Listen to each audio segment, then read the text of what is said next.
Nous sommes en 30 000 avant la bataille de Yavin. Les voyages interstellaires existent depuis peu, à une vitesse moindre que maintenant. Les différentes races de la galaxie commencent à communiquer entre elles. Plusieurs religions coexistent.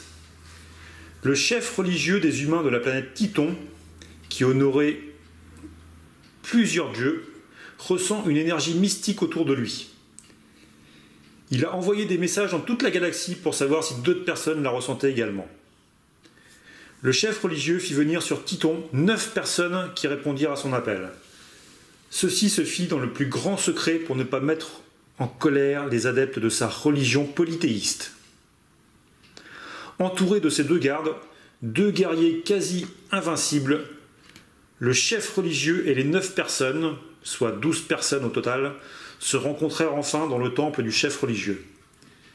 Cette religion polythéiste avait pour symbole un cristal Kyber.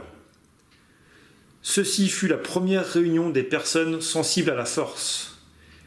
Ils formèrent sans le savoir le premier conseil Jedi qui ne portait pas ce nom-là.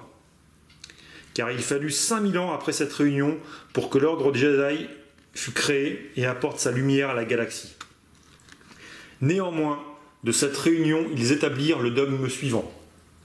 Il n'y a pas d'émotion, il y a la paix. Il n'y a pas d'ignorance, il y a la connaissance. Il n'y a pas de passion, il y a la sérénité. Il n'y a pas de chaos, il y a l'harmonie. Il n'y a pas de mort, il y a la force.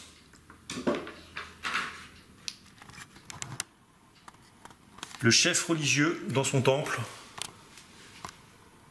entouré de ses 2 gardes invincibles, bien entendu, à l'époque, les sabres laser n'existent pas. Le chef religieux a son cristal Kyber dans la main.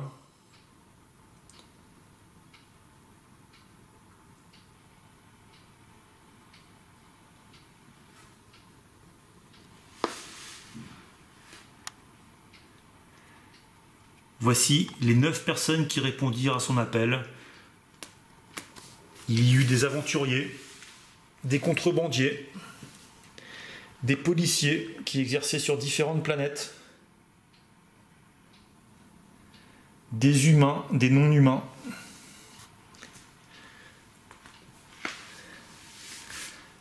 Voici tout ce que nous savons de cette première réunion de ce qu'on peut appeler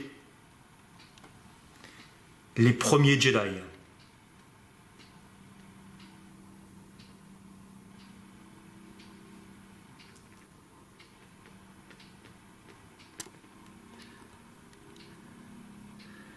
Merci de m'avoir suivi dans ce voyage temporel aux origines de la Force. À bientôt.